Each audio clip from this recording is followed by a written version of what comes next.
नमस्कार, आप देख रहे हैं मासकॉम जंक्शन। डी स्टूडेंट्स, आज हम बात करेंगे इंडियन इन्फॉर्मेशन सर्विसेज की। जी हाँ, भारतीय सूचना सेवा।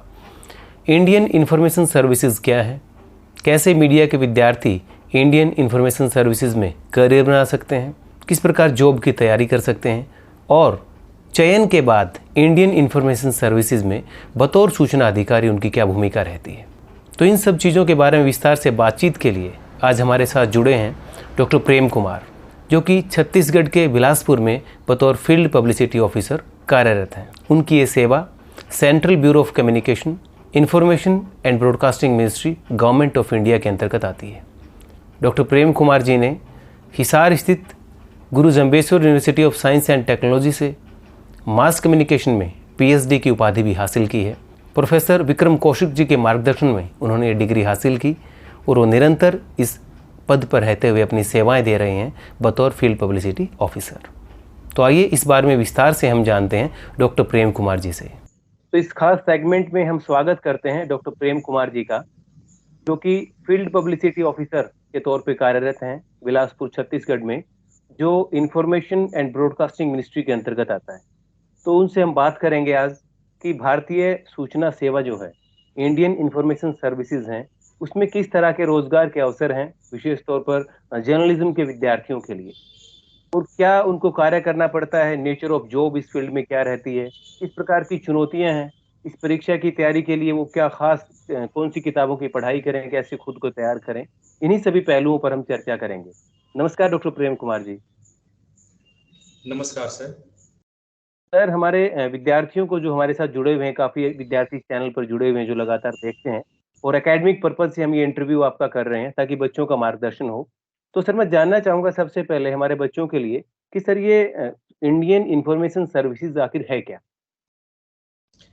सर, इंडियन इंफॉर्मेशन सर्विस एक ऑर्गेनाइज्ड सेंट्रल सिविल सर्विस है, जिसके तहत जो अभ्यर्थी चयनित होते हैं उन्हें केंद्र सरकार के विभिन्न मंत्रालयों में केंद्र सरकार की नीतियों से आम जनता को अवगत कराने के लिए पदस्थ किया जाता है।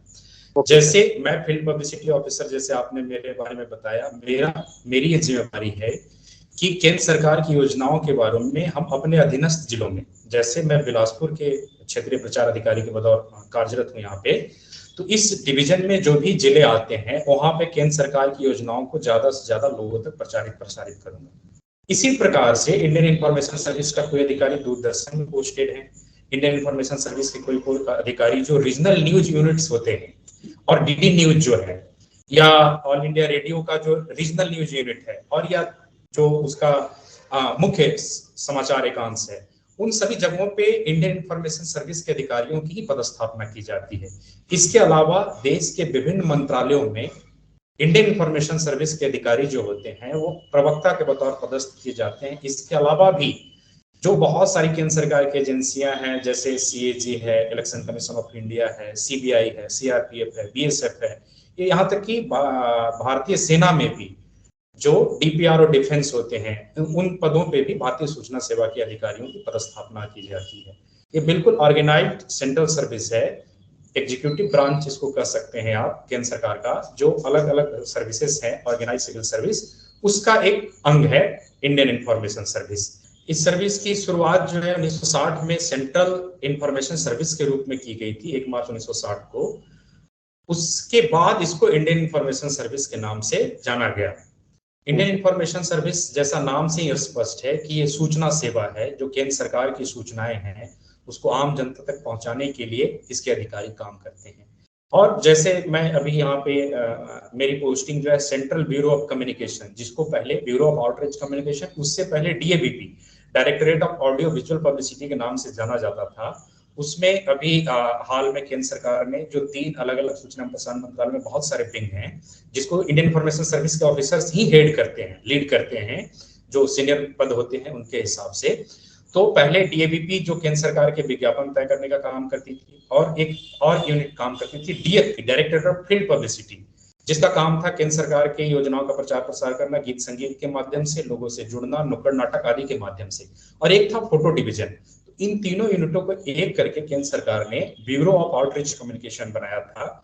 उसका नामकरण किया गया गजट नोटिफिकेशन हाँ, तीनों ऑर्गेनाइजेशन को मर्जर किया गया, बेहतर सुचारू रूप से काम करे, तीनों संगठन की कार्यशैली अच्छे से काम हो, उसको उसका नाम दिया गया ब्यूरो ऑफ आउटरीच कम्युनिकेशन। और ब्यूरो ऑफ आउटरीच कम्युनिकेशन को नाम बदल करके अभी हाल में सेंट्रल ब्यूरो ऑफ कम्युनिकेशन किया गया है। तो मैं सेंट्रल ब्यूरो ऑफ कम्युनिकेशन में जो अधिकारी पदस्थ होंगे, जो सीबीसी फील्ड यूनिट है, सीबीसी को 3 भाग में बांटा है, CBC field unit, CBC region, CBC headquarter. CBC field unit में फील्ड पब्लिसिटी ऑफिसर पदस्थ होंगे, सीबीसी रीजन में एडीजी लेवल के, एडिशनल डायरेक्टर जनरल लेवल के अधिकारी जो भारतीय सूचना सेवा के वरिष्ठ अधिकारी होंगे, वो उसको लीड करेंगे, और उनके अधीनस्थ बहुत सारे कार्मिक अधिकारी होंगे, और मुख्य जो है उसमें प्रिंसिपल डीजी काम करेंगे। ठीक इसी प्रकार से प्रेस इंफॉर्मेशन ब्यूरो है, जिसको आप जानते हैं, पब्लिक सर्विस कमीशन वगैरह की तैयारी करने वाले विद्यार्थी हैं, वो उसको काफी अच्छे से देखते हैं, क्योंकि केंद्र सरकार की सारी योजनाओं के बारे में जानकारी, जैसे आज हर बुधवार को कैबिनेट की बैठक होती है, तो कैबिनेट बैठक की ब्रीफिंग भी पीआईबी ही कराती है। प्रेस इंफॉर्मेशन ब्यूरो के ही जो प्रिंसिपल डीजी होते हैं, वो मिनिस्टर महोदय, जो भी मिनिस्ट्री ऑफ इंफॉर्मेशन ब्रॉडकास्टिंग के होते हैं, उनको साथ में लेकर के आते हैं और वो ब्रीफ करते हैं। तो प्रिंसिपल डीजी, पीआईबी, फिर अलग अलग जोन में एडीजी, जोन में बांट रखा है पीआईबी ने अपने को, और मीडिया एंड कम्युनिकेशन ऑफिसर के रूप में पोस्टिंग होगी। ऐसे ही पोस्टिंग होगी दूरदर्शन में, ऐसे ही पोस्टिंग होगी आकाशवाणी में। तो दूरदर्शन में जो होंगे वो आरएनयू हेड के बतौर पोस्टिंग होगी उनकी, और अलग अलग तरीके से ऐसे ही पद बढ़ता जाता है, और लास्ट में जो उसके बॉस होंगे, जो सर्वे सर्वा होंगे उस यूनिट के, जैसे जो अलग अलग मीडिया यूनिट्स है, दूरदर्शन अलग मीडिया यूनिट है केंद्र सरकार के सूचना एवं प्रसारण मंत्रालय के हिसाब से, हालांकि प्रसार भारती उसको लीड करती है, लेकिन हमारे ऑफिसर्स उसके न्यूज यूनिट में जाते हैं और वहां जाकर के केंद्र सरकार के संबंधित काम भी है, और दूरदर्शन का जो बेसिक काम है वो भी देखने का काम करते हैं। तो सर, जैसा कि आपने बताया, इंडियन इंफॉर्मेशन सर्विसेज हैं, उसका जो मुख्य उद्देश्य है, वो सरकार की जितनी सूचनाएँ हैं, खासकर जो डेवलपमेंट से जुड़ी स्कीम्स हैं, उनको ग्रास रूट लेवल तक पहुँचाना अलग-अलग तरीके से। उसमें चाहे आप प्रेस कॉन्फ्रेंस करते हैं, या कोई फ़ोक, वहाँ पे वहाँ का जो लोकल फ़ोक है, कोई नाटक है, नुक्कड़ नाटक है, अलग-अलग माध्यमों के ज़रिए, मास मीडिया के ज़रिए प्रचार-प्रसार करते हैं। और इसका संगठनात्मक ढाँचा क्या है, उससे आपने अवगत करवाया। तो मैं जानना चाहूँगा सर, जो मीडिया के विद्यार्थी हैं, जो अभी यूजी की पढ़ाई कर रहे हैं और साथ में जो भी मास्टर डिग्री कर रहे हैं, तो वो बच्चे किस प्रकार से तैयारी करें कि वो इंडियन इन्फॉर्मेशन सर्विसेज़ के लिए खुद को तैयार कर पाएँ? अपनी जो पढ़ाई करते हैं उसके अलावा उनको कौन-सी चीज़ें पढ़नी चाहिए इसको अच्छे से तैयार करने के लिए? ये बहुत पते की बात पूछी सर आपने। मैं भी जब ग्रेजुएशन में मास कम्युनिकेशन की पढ़ाई कर रहा था, पटना विश्वविद्यालय का मैं विद्यार्थी रहा हूँ, तो वहाँ पे एक सर पढ़ाने आते थे, शशि सर नाम है सर का। तो वो सर ने मुझे कहा था कि why want to be a journalist. तो हम लोगों ने बताया, अलग अलग विद्यार्थियों ने अलग अलग तरीके से जवाब दिया। तो उन्होंने कहा कि तुम क्यों नहीं इंडियन इंफॉर्मेशन सर्विस करना चाहते हो। पहली बार मुझे सर ने ही इस बारे में मार्गदर्शन दिया था कि यदि आप इंडियन इंफॉर्मेशन सर्विस के थ्रू एंट्री करते हो, तो आपके पास वाइड स्पेक्ट्रम खुलेगा, बहुत विशाल आकाश है, और आप जर्नलिस्टिक बैकग्राउंड से जाओगे तो आप चीजों को ज्यादा अच्छे से समझोगे, तो आप इंडियन इंफॉर्मेशन सर्विस में बेहतर तरीके से काम कर पाओगे। तो सर, इसमें जो जर्नलिस्टिक अप्रोच के विद्यार्थी हैं, उनको 2 तरीके से एंट्री मिलती है सर। जैसा कि मैंने आपको बताया था सर कि भारतीय सूचना सेवा में 3 तरीके से प्रवेश होता है। एक यूपीएससी मुख्य एग्जाम के थ्रू, जो UPSC CSC civil services exam हर साल कंडक्ट करती है, उसके थ्रू होते हैं। वो उनको डीआर बोला जाता है, डायरेक्ट रिक्रूट। और वो अधिकारी जो है वो उच्च पदस्थ होते हैं, मतलब प्रिंसिपल डीजी तक के पदों तक उनकी पदस्थापना होती है। मतलब सर्विस में सबसे मुख्य पद उन्हीं को मिलता है। दूसरी एंट्री यूपीएससी से ही जर्नलिस्टिक बैकग्राउंड के विद्यार्थियों को मिलती है, जिसमें कि आप गजेटेड अफसर के बतौर अपने करियर की शुरुआत करते हैं, और आप एडिशनल डायरेक्टर जनरल, यदि आपकी सर्विस का लेंथ बचा है, तो आप एडिशनल डायरेक्टर जनरल यानी अतिरिक्त महानिदेशक के पद तक जा सकते हैं, जिसकी हैसियत भारत सरकार में ज्वाइंट सेक्रेटरी, संयुक्त सचिव लेवल तक के अधिकारी की होती है। दूसरी एंट्री होती है एसएससी के थ्रू, स्टाफ सिलेक्शन कमीशन के थ्रू, जिसमें इस बार एसएससी ने जो लिया इंडियन इंफॉर्मेशन सर्विस का, उसको जूनियर ग्रेड बोलते हैं, और इंडियन इंफॉर्मेशन सर्विस यूपीएससी जो लेती है उसको senior grade of Indian information service बोलते हैं। तो जो जूनियर ग्रेड में है, एसएससी पहले इसका एग्जाम कंडक्ट करती थी, और इसमें 3 तरीके की परीक्षाएं होती थी, जो हाल के दिनों में एसएससी ने उसका भी पैटर्न चेंज कर दिया। अवगत होंगे सर की साक्षात्कार की व्यवस्था बंद कर दी है सरकार ने, तो अब सीधे उनका टेस्ट होता है, और टेस्ट के बाद यदि आप चयनित हो गए तो आप सेवा में आ सकते हैं। उसके लिए एक जो है व्यवस्था वो ये है कि आप मास कम्युनिकेशन में ग्रेजुएशन हो या किसी अन्य सब्जेक्ट से भी ग्रेजुएट हो, पोस्ट ग्रेजुएशन आपको जो है वो मास कम्युनिकेशन में होना चाहिए या डिप्लोमा मास कम्युनिकेशन में होना चाहिए। दूसरा जो सीनियर ग्रेड पे एंट्री होती है, इसमें यूपीएससी जो है वो आपको एक्सपीरियंस मांगती है कि आपको जर्नलिज्म में मैनेजरियल पोस्ट पे अच्छा काम करने का अनुभव होना चाहिए, आपका ठीक ठाक एकेडमिक रिकॉर्ड होना चाहिए, तो आप यूपीएससी के थ्रू भी इसमें एंट्री कर सकते हैं।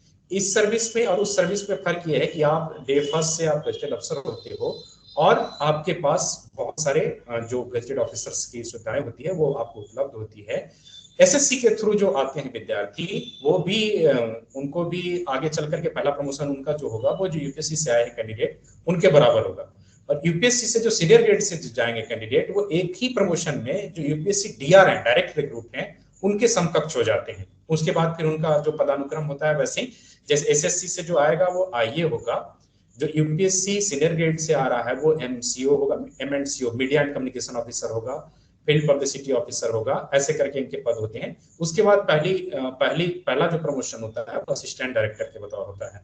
Assistant director, deputy director, joint director, director, additional director general, director general और प्रिंसिपल डायरेक्टर जनरल, ये हायरार्की है सूचना एवं प्रसारण मंत्रालय के अलग अलग डिपार्टमेंट्स में। ऐसी हायरार्की है हर जगह पे। जैसे मैं सीबीसी में पदस्थ हूं तो यहाँ भी यही हायरार्की है, कोई पीआईबी में पोस्टिंग होगी तो वहां भी वही हायरार्की होगी, किसी की पोस्टिंग दूरदर्शन और आकाशवाणी में है तो वहां पे भी ऐसी ही हायरार्की होगी कि ये जो है असिस्टेंट डायरेक्टर दूरदर्शन है और ये डिप्टी डायरेक्टर दूरदर्शन है, ये ज्वाइंट डायरेक्टर दूरदर्शन है, ऐसे ही पद जो है वो बढ़ता जाता है सर। यस। तो आपने जैसे कहा कि यूपीएससी, एसएससी इसके थ्रू होती है भर्ती जूनियर ग्रेड की और सीनियर ग्रेड की, आपने जो बताया। सर तो मीडिया के विद्यार्थी जो इसमें जाना चाहते हैं, उनको अपनी जो रूटीन की पढ़ाई है, जो पाठ्यक्रम वो पढ़ते हैं यूजी और पीजी में, या दूसरी स्ट्रीम के बच्चे जो पीजी करने के बाद जाते हैं, तो वो एक्स्ट्रा कौन-सी प्रिपरेशन करें, किन विषयों को पढ़ें जिससे उनको आसानी रहे उस टेस्ट को क्लियर करने के लिए? हाँ, ये बहुत अच्छी बात सर आपने बताई। ये 4-5 बिंदु जो है ना वो बहुत महत्वपूर्ण होते हैं। एक तो आपको ना अखबार पढ़ने की नियमित रूप से आदत डालनी चाहिए। आप जहाँ पे भी आप रह रहे हैं, वहाँ पे आपको अखबार पढ़ने की डेली की आदत होनी चाहिए। जैसे मैं अब सर मेरी ड्यूटी है, इसके पहले भी मैं जब विद्यार्थी जीवन में भी था तो मैं नियमित तौर से अखबार पढ़ता था और ये सलाह मैं दूंगा जो भी अभ्यर्थी इस ओर आना चाहते हैं उनको अखबार पढ़ने की आदत डालनी चाहिए। उनको न्यूज चैनल्स को मॉनिटर करने की आदत होनी चाहिए। किस चैनल का क्या टोन है, किस मिजाज से वो समाचार की प्रस्तुति देते हैं, उसको समझ होनी चाहिए उस बात को। भाषा पे पकड़ होनी चाहिए आपकी। जैसे जो चयन आएगा यूपीएससी से और एसएससी से भी, तो लैंग्वेज बेस्ड होता है सर, कि हमें ना असमिया में इतने जर्नलिस्ट चाहिए, हमें हिंदी में इतने मतलब इंडियन इंफॉर्मेशन सर्विस का ऑफिसर चाहिए, हिंदी में इतने चाहिए, अंग्रेजी में इतने चाहिए, वो ऐसे पद बटे होते हैं सर। अब जैसे पिछले साल एसएससी से भी वैकेंसी आई, यूपीएससी ने भी 2 एडवर्टीजमेंट दिया अलग अलग, तो उसमें वो लैंग्वेज वाइज होता है बटा हुआ। तो आप जिस भाषा में खुद को चाहते हैं कि आप भारतीय सूचना सेवा के अधिकारी बने और आपकी पदस्थापना दुनिया के दूसरे देशों में भी होती है, प्रसार भारती जहां काम करती है, तो वैसे में आप जितना ज्यादा से ज्यादा भाषाओं की समझ रखते हैं, जानते हैं, तो ये एक्स्ट्रा प्रिविलेज होगा आपको एज ए ऑफिसर भी। तो आप इस दिशा में काम कर सकते हैं। आप अपनी भाषा पे पकड़ बनाइए, किसी लैंग्वेज को आप बहुत स्ट्रांग करिए, दूसरी भाषाएं भी सीखिए, तीसरी भाषाएं भी सीखिए, जितना लर्न कर सकते हैं। उसके अलावा आप समाचार पत्र पढ़ने की आदत डालिए। समाचार में आपको समझ होनी चाहिए कि किस न्यूज का टेम्परामेंट कैसे है। कल के डेट में आपको निगेटिव न्यूज की मॉनिटरिंग करने की जिम्मेवारी मिलेगी कि किससे आप इसको मॉनिटर करके बताइए कि किस विभाग में क्या सुधार करने की आवश्यकता है केंद्र सरकार को, कि ये फीडबैक आप दे सकें सही से। की तो आपको समझ ही नहीं होगी निगेटिव न्यूज की, तो आप कैसे फीडबैक देंगे। पॉजिटिव न्यूज की आपको सेंस होनी चाहिए, पॉजिटिव न्यूज क्या है, कौन सी न्यूज क्या कह रहा है, उसके पीछे का टोन क्या है, टेम्परामेंट क्या है, ये सब आपको समझ होनी चाहिए। ये समझ जब आपके भीतर रहेगी तो आप इंटरव्यू बोर्ड के सामने जब जाएंगे तो आप इन चीजों को अच्छे से प्रेजेंट कर सकेंगे। इंटरव्यू इसमें बहुत मायने रखता है। मैं फिर से दोहरा रहा हूं, यूपीएससी के एग्जाम में आपको इंटरव्यू बहुत अहम होता है। उसमें वो देखते हैं कि हम एक ऑफिसर ऐसा लेने जा रहे हैं जो एक और जर्नलिस्टिक बैकग्राउंड का आदमी है। जर्नलिस्टिक बैकग्राउंड के लोगों से थोड़ा सा ये होता है ना कि ये पता नहीं किस वे में जाएं, उनका टोन और टेम्परामेंट किस तरीके का हो। तो आपको अच्छे से समझ होनी चाहिए इस बात की कि आप अच्छे से न्यूज मॉनिटर कर सकें, न्यूज को आप अच्छे से देखते हो। आपको जर्नलिस्टिक अप्रोच अच्छे से आपके पास होना चाहिए, आपकी लैंग्वेज पर पकड़ होनी चाहिए, समसामयिक करंट अफेयर्स पे आपकी अच्छी समझ होनी चाहिए। और आप जिस भाषा में करना चाह रहे हैं, मैं फिर से इसको दोहरा रहा हूँ, भाषा पे आपकी बहुत पकड़ होनी चाहिए, क्योंकि आप जो परीक्षा देंगे एसएससी के थ्रू भी, उसमें भी आपको लैंग्वेज का एक अलग से सेपरेट ये होता है। तो आप उसमें अच्छे से तैयारी करके जाएंगे तो वो आपके लिए प्रिविलेज होगा, आपके लिए अच्छा कर सकेगा। और उसके अलावा जो आपका सिलेबस है उस पर आपको पकड़ होनी चाहिए, क्योंकि सिलेबस बेस्ड अभी आपसे सवाल पूछे जाएंगे। जैसे मैं बताना चाहूंगा दो चार उदाहरण अपने बारे में। जैसे मुझे पूछा गया कि आप being an Indian information service officer, क्या आप एजेंडा प्रोपेगेंडा का इस्तेमाल करोगे अपने सरकार के काम के प्रचार प्रसार में? और आपको जैसे पूछ दिया जाएगा कि 24 घंटे के शॉर्ट नोटिस पे आपको केंद्र सरकार की किसी स्कीम को लॉन्च कराना है व्यापक प्रचार प्रसार करने के लिए, तो आप कैसे कराओगे? तो आप अखबार पढ़ोगे, आप तब तो समझ में आएगा आपको कि अच्छा, आज केंद्र सरकार के ये विज्ञापन इसी अखबारों में ऐसे ऐसे छपे हैं, इसके पीछे का रीजन आप समझ पाओगे। आप न्यूज चैनल मॉनिटर करते हो, आदत है आपको, तो आप देखोगे अच्छा ये विज्ञापन सारे चैनलों में क्यों चलना शुरू हो गया है, तो आप समझ पाओगे। जैसे कोविड के दौरान केंद्र सरकार ने बहुत अच्छे से इंडियन इंफॉर्मेशन सर्विस ऑफिसर्स ने काम किया, लोगों को रोकथाम बचाना, बिहेवियर चेंज का था ना, हम हाथ को धोते रहना, मास्क लगाना, ये कौन कर सकता है? ये इंडियन इंफॉर्मेशन सर्विस के ही लोग करेंगे। बिहेवियर चेंज के लिए लोगों को समझाएंगे, नहीं ऐसा करिए ऐसा करिए, अलग अलग वे में। तो ये समझ आपके पास होनी चाहिए। आप तब कर पाएंगे इस समझ को विकसित जब आप अखबार पढ़ने की आदत डालेंगे, जब आप अपनी सोसाइटी में चल रहे अलग अलग घटनाक्रम को देख पा रहे होंगे। यस। तो सर प्रेम कुमार जी, आपने बताया कि जो मीडिया के विद्यार्थी हैं जो इस सेवा में जाना चाहते हैं, उनको न केवल रूटीन का जो पाठ्यक्रम है वो कवर करना होगा, बल्कि मीडिया में क्या पब्लिश हो रहा है, क्या दिखाया जा रहा है, उस पर भी एक नज़र रखनी होगी, उसका विश्लेषण करना होगा। साथ में जो मनोविज्ञान है या सोशियोलॉजी हम कह सकते हैं, समाज समाज की जो परिस्थितियाँ हैं, उन पर भी एक नज़र रखनी होगी। क्योंकि अल्टीमेटली अगर सेवा में उनका चयन होता है, तो उनको उन्हीं लोगों के बीच में जाके काम करना है। तो ये आप जी जी। कहना चाह रहे हैं इन बच्चों के लिए कि आप पढ़ाई करें, अपना पाठ्यक्रम करें, साथ में समसामयिक ज्ञान और मीडिया का विश्लेषण, मीडिया में क्या चल रहा है, उस पे बारीक पैनी नज़र बना के रखें आप, तो आपको काफ़ी आसानी होगी। समाचार पत्र पढ़ने की आदत डालें, ये की है कि आपको समाचार पत्र पढ़ने की आदत होनी चाहिए। आप पढ़िए, और आप जब कभी सेवा में आएंगे तो आपको मॉनिटर करना पड़ेगा 10-10 अखबार, 12-12 अखबार। तो आपको ये समझ में होनी चाहिए कि किस अखबार को हमको मॉनिटर करने से जो हमारी जरूरत की चीजें वो हमें मिल सकेगी।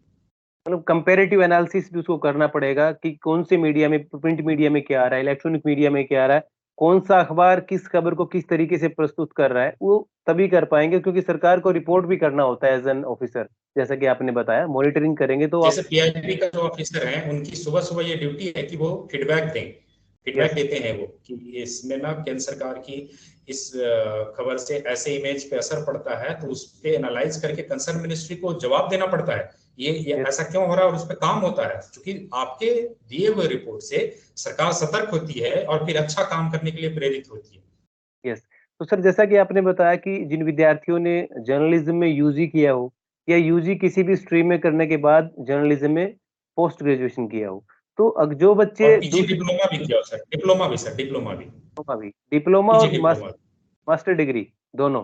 मास्टर डिग्री, जी जी जी सर। ठीक है। इन दोनों में से कोई एक भी है तो भी वो अप्लाई कर सकता है यूजी के बिल्कुल बाद। सर। Okay, okay. जी तो जी। जो दूसरी स्ट्रीम के बच्चे हैं, फॉर एग्जांपल किसी बच्चे ने बीए किया है, उसके बाद उसने एमए इंग्लिश किया है, बीकॉम किया है और उसके बाद उसने एमकॉम किया है, तो क्या वो बच्चा भी इंडियन इंफॉर्मेशन सर्विसेज में किसी तरीके से जा सकता है इन डिग्री के साथ, या बिल्कुल उसको सर, वो भी जा सकता है? ये उनकी अर्हता पूरी हो रही है सर कि उन्होंने जर्नलिज्म में पोस्ट ग्रेजुएट डिप्लोमा या पोस्ट ग्रेजुएशन किया है, तो ओके, वो ओके। योग्य है सर, वो आवेदन दे सकते हैं सर। ओके, मतलब जर्नलिज्म की बैकग्राउंड के विद्यार्थी ना भी हो तो भी इन सर्विसेज में जा सकते हैं।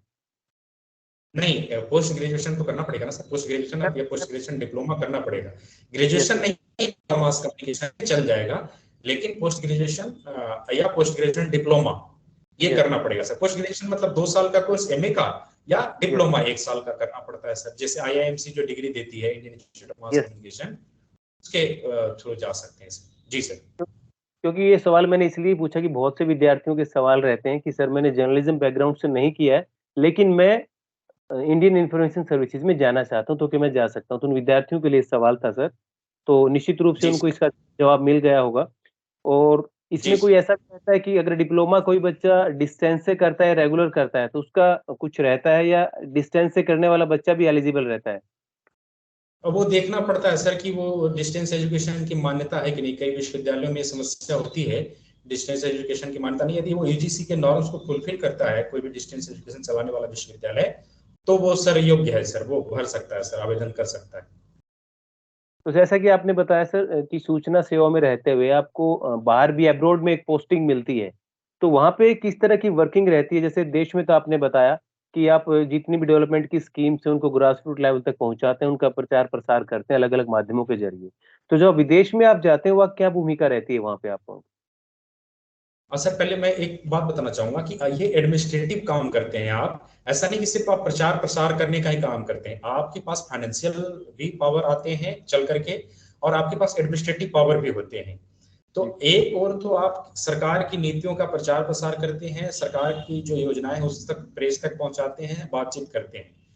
दूसरी ओर पैरेलल आप संगठन चलाते हैं। जैसे आप यस, सीबीसी में फील्ड पब्लिसिटी ऑफिसर हैं, तो आपके अधीनस्थ कुछ कार्मिक काम करेंगे, उनके साथ मिलकर के आप काम करेंगे।